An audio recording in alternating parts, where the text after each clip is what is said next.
Bien, bonjour tout le monde. Alors, avant de faire la suite du cours de probabilité, j'aimerais assez rapidement faire un bref rappel de ce qu'on avait fait. Ainsi,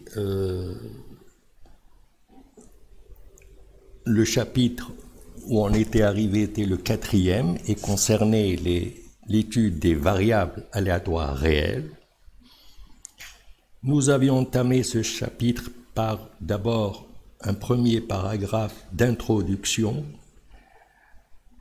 qui comprenait des propriétés assez générales des variables aléatoires en général. Par la suite, notre étude a été partagée en deux parties, ce qu'on avait appelé les variables aléatoires discrètes, qu'on avait donc terminé, et par la suite, nous avions abordé les variables aléatoires continues. Donc c'était grand 3,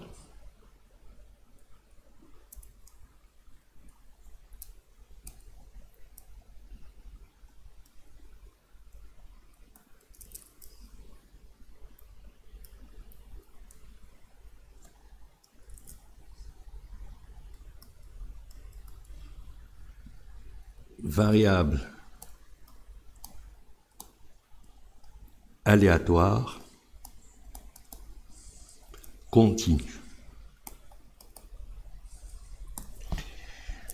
Je vous rappelle que, en fait, on devrait dire variable aléatoire absolument continue, parce qu'en fait, on s'intéresse aux variables aléatoires qui disposent d'une fonction de répartition continue.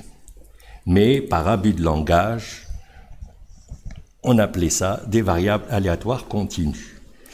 Alors, après avoir donc passé en revue les propriétés de ces variables aléatoires continues, à savoir le support de la variable aléatoire, la notion de densité de probabilité, la fonction de répartition et puis les caractéristiques de ce type de variable aléatoire, à savoir l'espérance, la variance, d'une façon générale, le moment d'ordre K.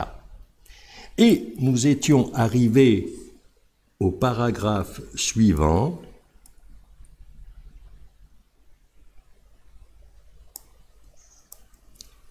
c'était des exemples de densité usuelle, c'est-à-dire celle qu'on rencontre le plus souvent. Alors, nous avions commencé par parler d'abord de la loi ou densité, je vous rappelle que c'est la même chose, la loi uniforme, notée U sur AB. Par la suite, nous avions donné ce qu'on appelait la loi normale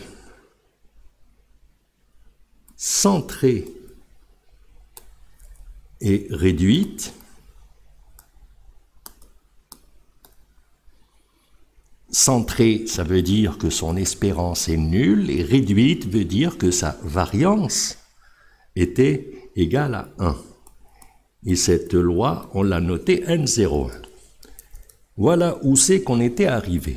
Aujourd'hui, on va faire une troisième loi qui est en fait une généralisation de la loi normale, en fait, et on l'a appelée loi normale. Tout simplement générale. Donc on la note N M sigma. Bien, donc on va commencer par donner la définition. Donc définition, on dit qu'une variable aléatoire X suit une loi nm sigma, si et seulement si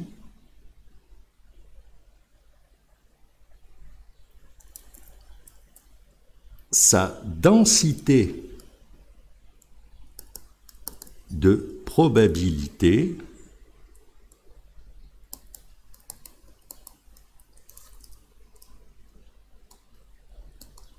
est de la forme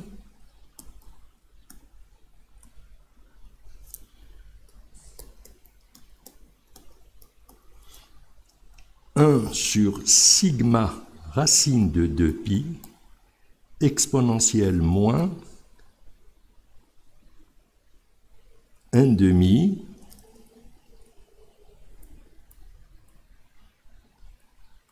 de x moins m sur sigma, le tout au carré. Et cette densité est définie sur tout R.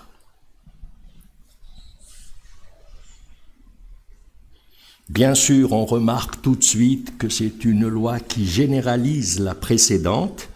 Avec m égale à 0 et sigma égale à 1, on retrouve la loi normale centrée réduite.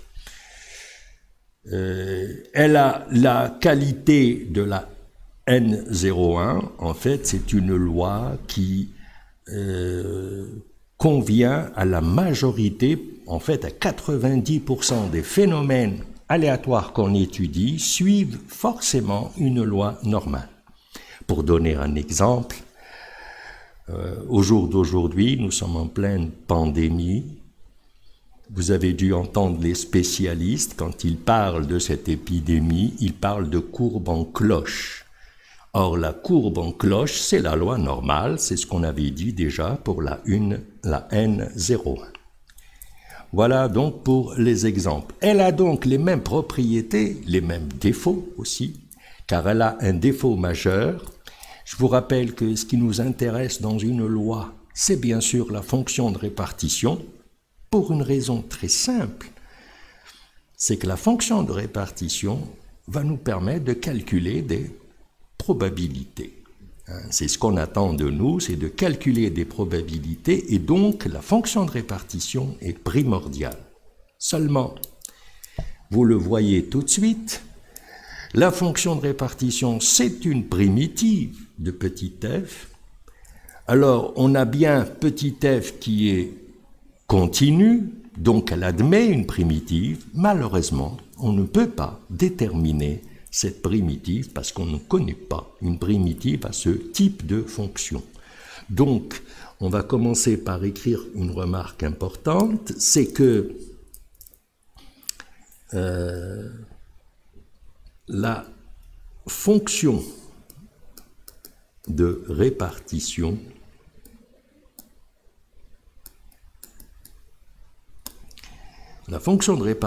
de x existe, mais elle est surtout inconnue. Alors, on avait vu que pour régler ce problème dans la loi N01, on avait été amené à la tabuler, c'est-à-dire mettre en table. Et dans tous les livres de probabilité, à la fin, vous trouverez toujours la table de la loi N01. Alors, est-ce qu'on peut faire la même chose dans ce cas-là? Malheureusement, c'est impossible, pour une raison très simple, c'est que cette loi dépend de deux paramètres, m et sigma. C'est donc une double infinité de tables qui sont possibles. Et donc, on en a été réduit à trouver, en fait, une relation, et c'est ce qu'on va faire, une relation entre la fonction de répartition d'une loi normale nm sigma qu'on recherche avec une fonction de répartition de la loi normale N01. Alors, comment on va s'appuyer sur le résultat dont on avait déjà parlé, et que je vous rappelle, c'est que on sait que si l'espérance de x est égale à m et variance de x égale à sigma au carré, alors la variable aléatoire y, qui est égale à x moins m sur sigma,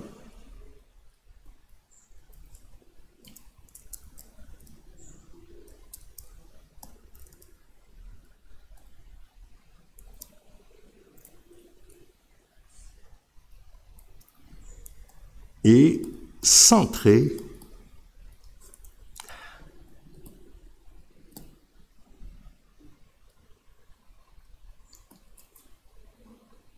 et réduite. C'est-à-dire que l'espérance de y est égale à 0 et la variance de y est égale à 1. Alors, il s'ensuit que si je cherche la fonction de répartition de la variable aléatoire x, qu'est-ce que c'est? C'est la probabilité, par définition, que x soit inférieur ou égal à petit x. Et quelle est l'information que nous avons? Nous savons que x suit une loi normale nm sigma.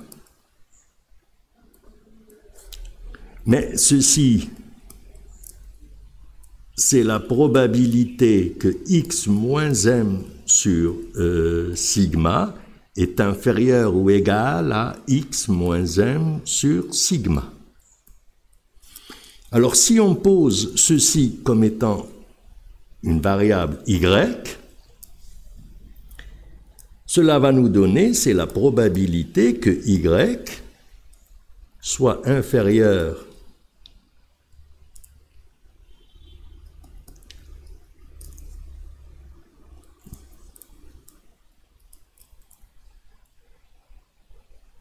à x moins m sur sigma, et ceci n'est rien d'autre que la fonction de répartition de y, mais au point x moins m sur sigma. Or, y suit la loi n01. Et donc, on a bien montré une relation entre la fonction de répartition de x, d'une loi normale nm sigma, avec la fonction de répartition d'une loi normale n01. Et c'est ainsi donc qu'on fait ce genre de calcul. Voilà, bien entendu,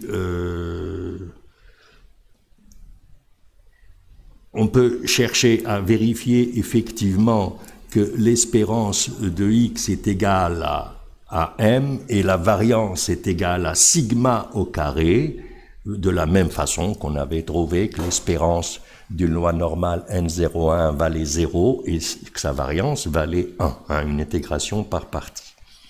Voilà donc ce qu'il faut savoir sur la loi normale.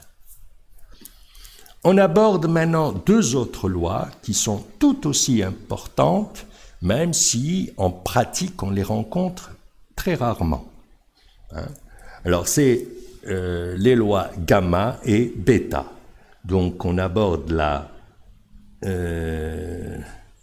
quatrième loi, donc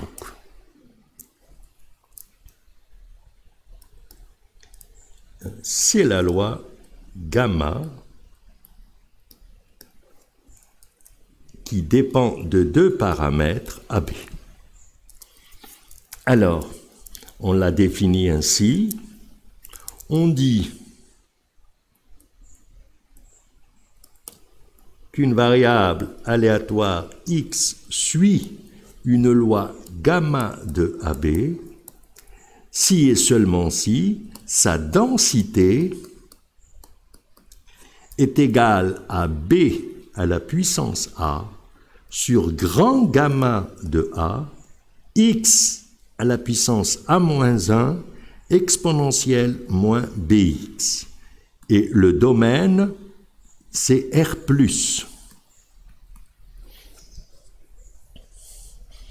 Alors bien sûr, ceci n'a de sens que si on définit ce que vaut gamma de A. Donc avec gamma de A est égal à l'intégrale entre 0 et plus l'infini de x à la puissance a moins 1 exponentielle moins x dx. Bien entendu, on remarque que dans gamma de A, B ne joue aucun rôle.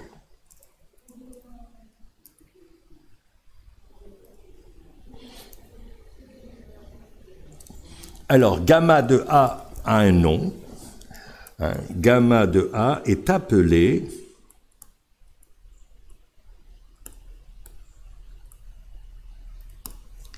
fonction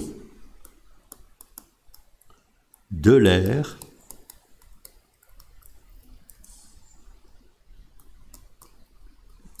de deuxième espèce.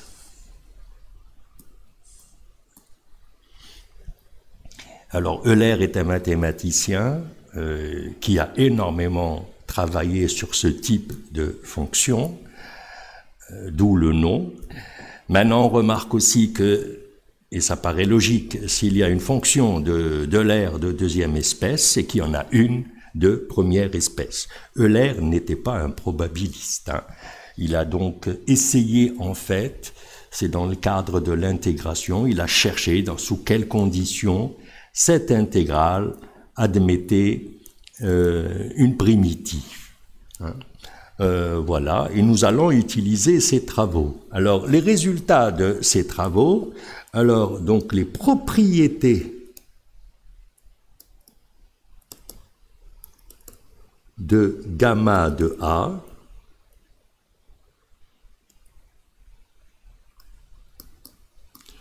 alors, il y a une première propriété, c'est que quel que soit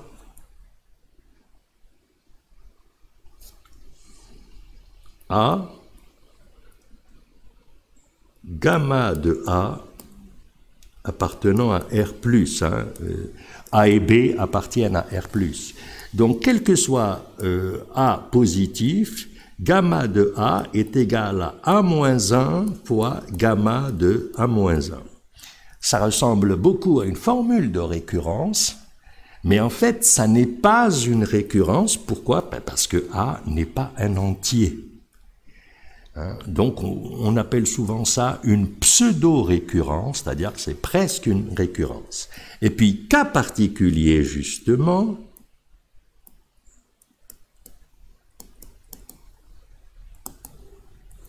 si A est un entier, c'est-à-dire s'il est égal à, à n, gamma de n est égal à n-1 factoriel.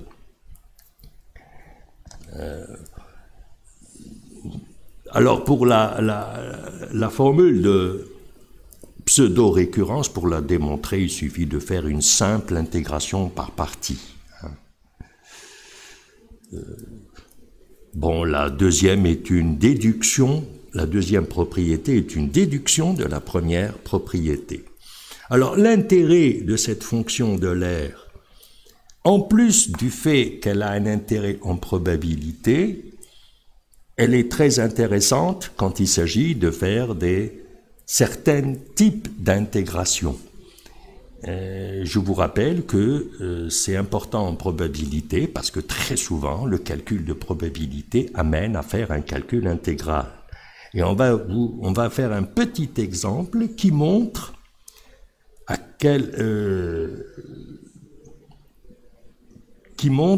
l'intérêt de ces fonctions d'Euler et bien sûr des travaux d'Euler à ce niveau-là. Donc, exemple d'application.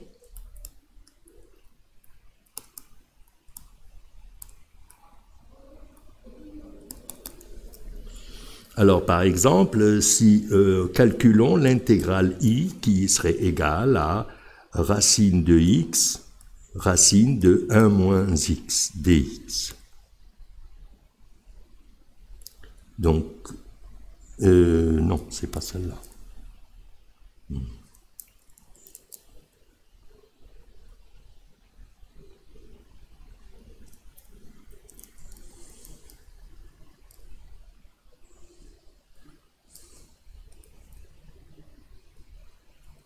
0 à plus l'infini de x à la puissance 1 demi exponentielle moins 2x. Alors, il faut la mettre sous la forme gamma de A. On voit tout de suite que ceci, ça n'est rien d'autre que, alors, A, si A moins 1 est égal à 1 demi, cela veut dire que A est égal à 3 demi. Alors, on va écrire ça sous la forme de la loi gamma. Donc, on va écrire ce qui manque, à savoir B étant égal, pardon, B étant égal à 2, donc c'est 2 puissance 3 demi sur gamma de 3 demi, x à la puissance 1 demi,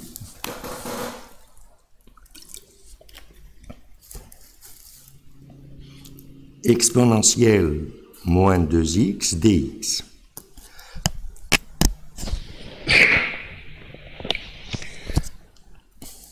Bien, alors nous avons fait intervenir une constante qui n'existait pas, il convient donc de l'éliminer, on l'écrit ainsi donc.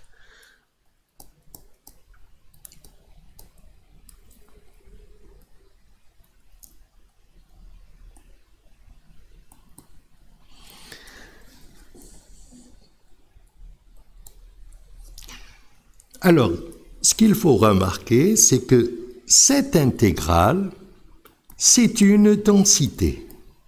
Ça, c'est une technique qu'on utilise très souvent en probabilité pour éviter de chercher une primitive. C'est une densité, en fait, c'est la densité de gamma. Et l'intégrale d'une densité sur son domaine, sur tout son support, c'est une propriété d'une densité, on sait que c'est toujours égal à 1. Et partant, il s'ensuit que I est égal à gamma de 3 demi sur 2 à la puissance 3 demi que multiplie 1.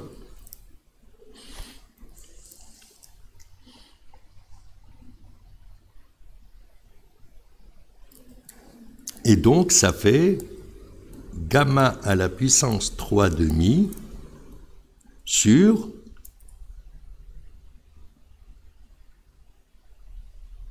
2 racines de 2.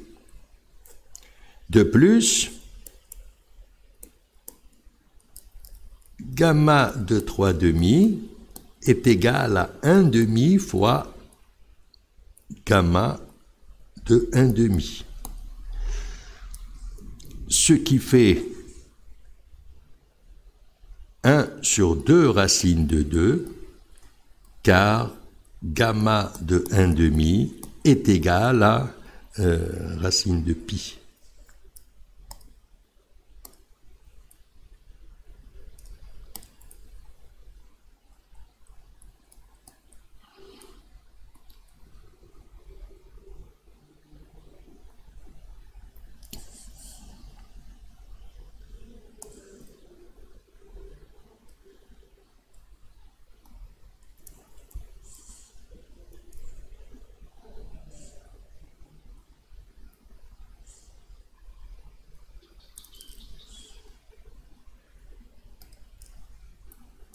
Donc racine de pi sur 2, car gamma de 1 demi est égal à racine de pi. Vous allez le voir, le vérifier en TD. Et ainsi, on en déduit donc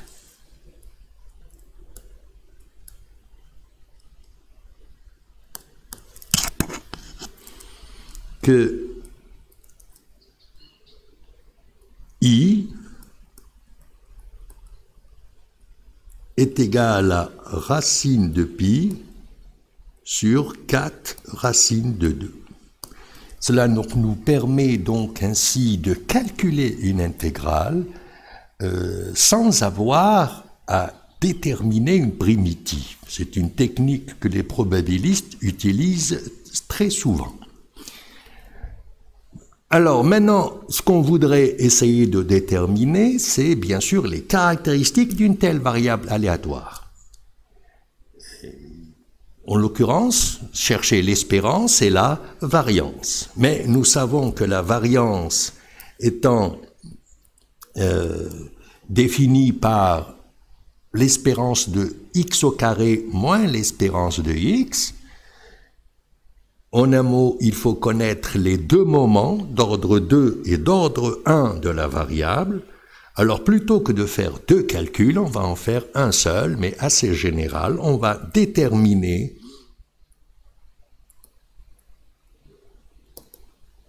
le moment d'ordre k de la variable aléatoire x.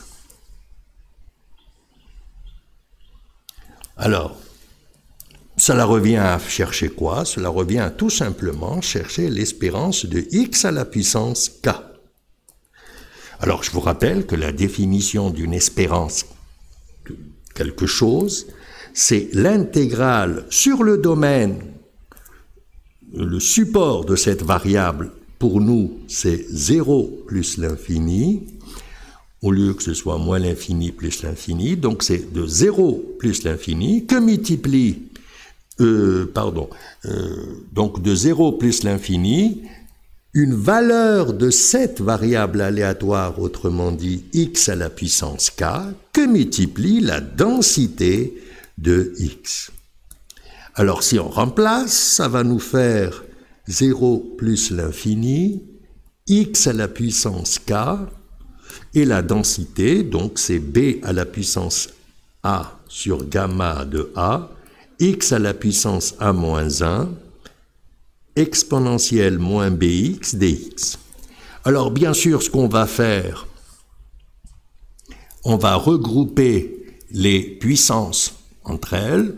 La constante qui est dans l'intégrale, elle nous joue aucun rôle, donc on peut très bien la faire sortir du signe somme, et on obtient b à la puissance a sur gamma de a, intégrale de 0 à plus l'infini, de x. Alors, pour écrire la puissance, bien sûr, on peut écrire k plus a moins 1.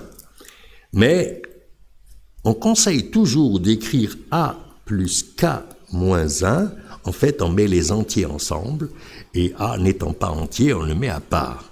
Exponentielle moins bx. Alors, l'intérêt donc de cette écriture permet de voir tout de suite que la fonction qui est à intégrer n'est rien d'autre qu'une gamma. C'est x à une certaine puissance que multiplie l'exponentielle. Par contre, il manque une constante. Mais cette constante ne pose aucun problème, on peut la faire rentrer comme on peut la faire sortir du signe somme. Et donc, on va écrire ce qu'il faut. On va mettre la constante qu'il faut pour faire apparaître une densité. Alors, ce sera toujours B, sauf que c'est à la puissance A plus K, sur gamma de A plus K.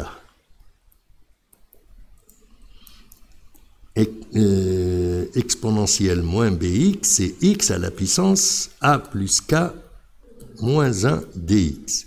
Alors, cette constante n'existant pas, il faut l'éliminer, et donc on obtient ceci.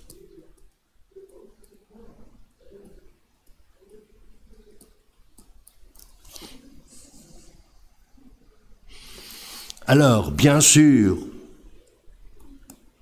ceci, c'est une densité. En fait, c'est gamma de A plus K B. Et comme on intègre sur tout le domaine, cette intégrale est égale à 1. Et il s'ensuit alors, on en déduit que le moment d'ordre K alors est égal à gamma de A plus K sur gamma de A, B à la puissance K. Ce qui permet d'en déduire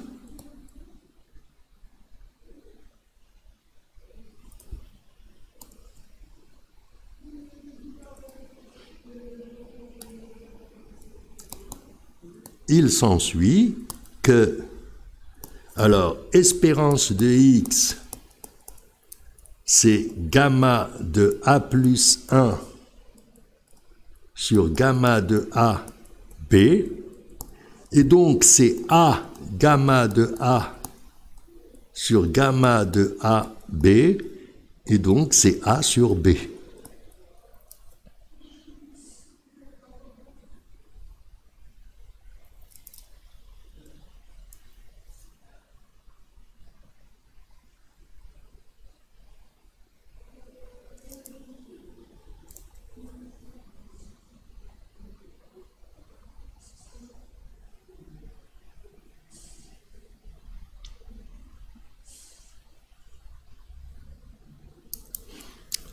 De plus,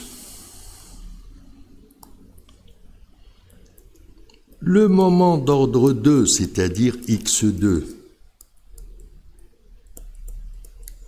est égal à gamma de A plus 2 sur gamma de A que multiplie B au carré.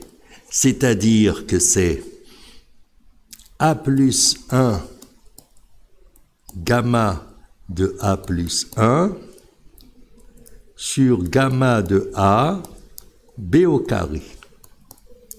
Mais ça, c'est A plus 1, A sur B au carré. Alors, l'intérêt de ce calcul, ça n'est bien sûr pas de déterminer le moment d'ordre 1 et 2, c'est-à-dire l'espérance et la variance. En fait, ce qu'il faut retenir du travail qu'on vient de faire, c'est l'utilisation de cette technique de l'intégrale d'une densité sur son domaine est égale à 1. Cela permet d'éviter de rechercher une primitive à cette fonction. Voilà ce que vous devez connaître sur les lois. La loi gamma en particulier, hein, c'est donc la fonction de l'air de deuxième espèce. Eh ben justement, on va aborder la dernière loi qu'on doit connaître, qui, bien sûr, elle, émane de la fonction de l'air de première espèce, mais la loi, elle, c'est la loi bêta. Donc, loi bêta, qui elle aussi dépend de deux paramètres, et d'ailleurs on la note bêta de AB. Donc, on dit qu'une variable aléatoire x suit une loi bêta de AB si et seulement si sa densité de probabilité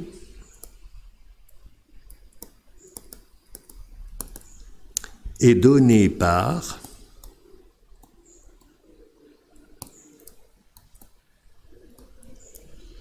alors densité de x, c'est 1 sur bêta de AB, x à la puissance A-1,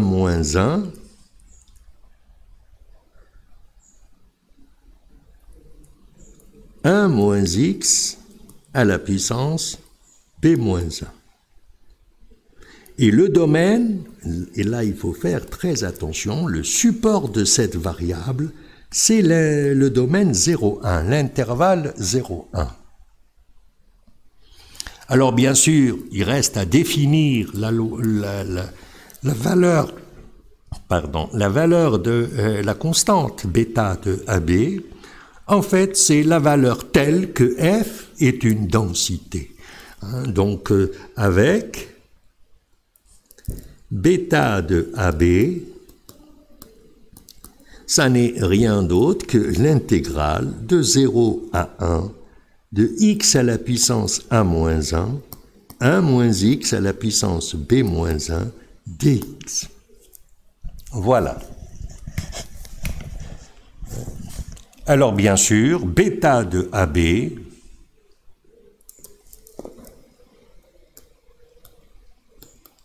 est appelée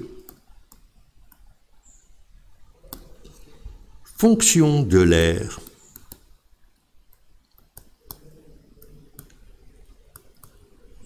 de première espèce.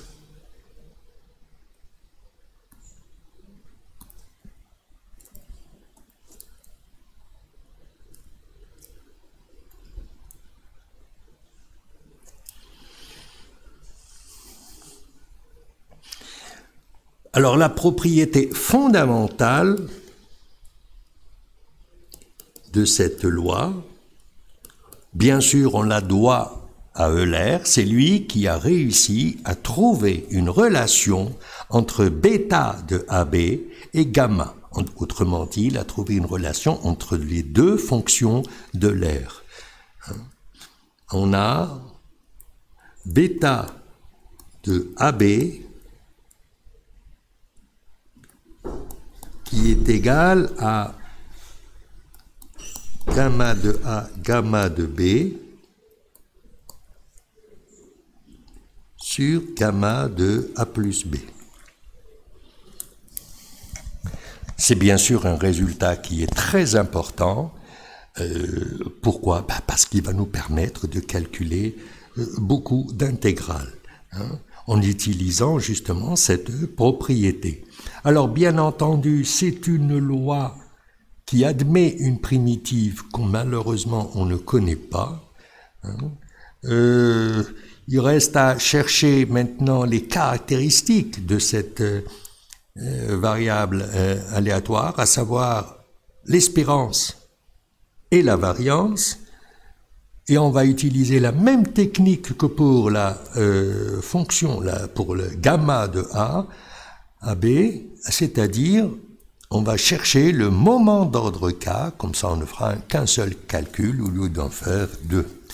Sauf que ce calcul sera bien sûr général.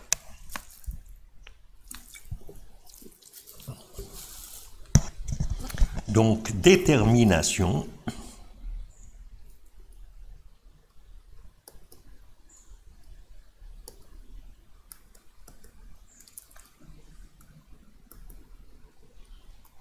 du moment d'ordre K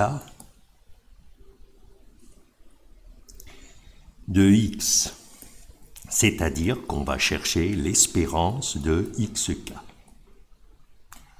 Alors je vous rappelle que c'est toujours la même formule, à savoir l'intégrale entre moins l'infini et plus l'infini d'une valeur de ce qui est à l'intérieur de l'espérance, autrement dit x à la puissance k, que multiplie la densité de x.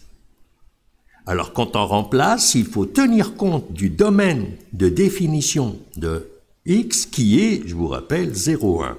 Et donc l'intégrale devient l'intégrale de 0 à 1 de xk, 1 sur bêta de AB, x à la puissance a-1, 1 moins x à la puissance b-1 dx. Alors on va faire exactement le même travail qu'on avait fait tout à l'heure, à savoir faire sortir la constante de l'intégrale puisqu'elle ne joue aucun rôle, et en même temps regrouper les x. Et cela nous donne 1 sur bêta de AB, intégrale de 0 à 1 de x à la puissance a plus k moins 1, et non pas k plus a moins 1 moins x,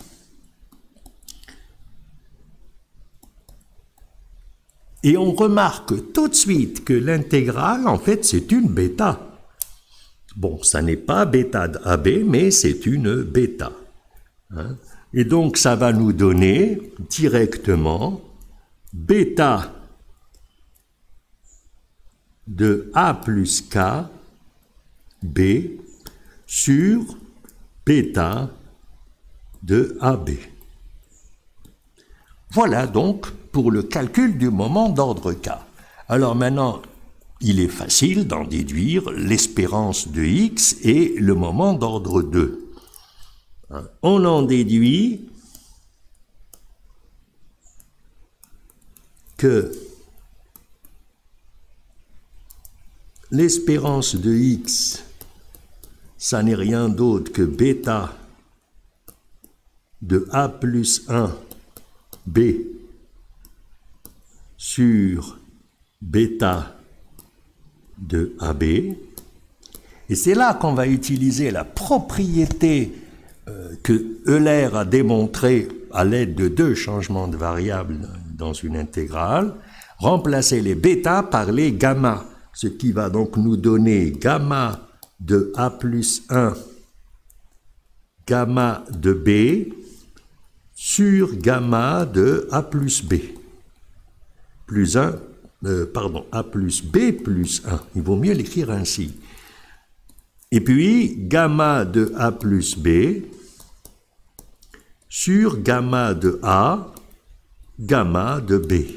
Alors, bien sûr, on voit tout de suite que gamma de B va s'éliminer, qu'il y a aussi entre gamma de A plus 1, qu'est-ce que c'est? Ben, c'est A fois gamma de A, donc on va pouvoir simplifier le gamma de A, et que gamma de A plus B plus 1, ben, c'est A plus B, gamma de A plus B, et donc on va pouvoir tout simplifier, il va nous rester A sur A plus B.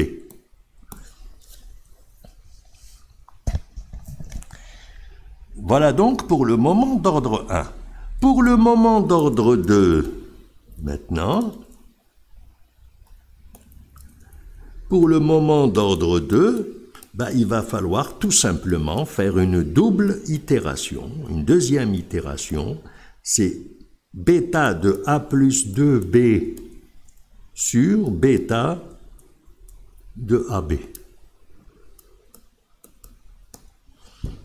Alors, ça fait donc gamma de A plus 2, gamma de B sur gamma de A plus B plus 2, que multiplie donc l'inverse donc de bêta, c'est-à-dire gamma de A plus B par gamma de A, gamma de B.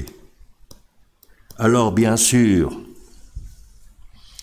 on va pouvoir donc simplifier grâce à la formule de pseudo-récurrence des gamma, et on va avoir à ce moment-là A plus 1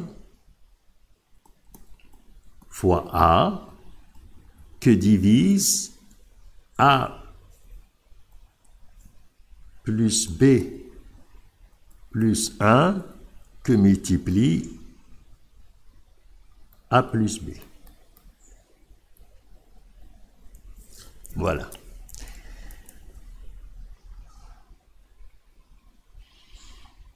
Et donc ensuite, il est relativement simple, c'est des calculs pour déterminer la variance. Donc tout à l'heure, nous avions dit que les travaux d'Euler nous permettaient de pouvoir calculer certains types d'intégrales où il y avait des exponentielles et des puissances de x. Ben, la même chose pour certaines intégrales où il y a des puissances de x et de 1 moins x, il faut très souvent penser à utiliser la loi bêta, car cela permet de faire des calculs assez rapides. On va faire un petit exemple d'utilisation, d'application. Bon, par exemple, donc, calculons l'intégrale entre 0 et 1 de racine de x, racine de 1 moins x. Bon. On voit bien que nous avons une puissance de x et nous avons une puissance de 1 moins x. Donc on peut l'écrire sous la forme des bêta. Il faut juste l'arranger un peu. Ça nous donne 0,1 de x à la puissance 1 demi que multiplie 1 moins x à la puissance 1 demi dx. Ben, il s'ensuit directement que i, c'est bêta de 3 demi, 3 demi. C'est-à-dire que c'est gamma de 3 demi par gamma de 3 demi sur gamma de 3. Alors, gamma de 3 demi, on l'a vu tout à l'heure, c'est 1 demi fois, c'est racine de pi sur 1 demi. Donc, multiplie racine de pi sur 2. Et puis, gamma de 3, on remarque que 3 étant entier, il s'ensuit que c'est égal à 2 factoriel. Et donc, le résultat final, c'est que c'est pi sur 8. Vous voyez que nous n'avons pas eu à rechercher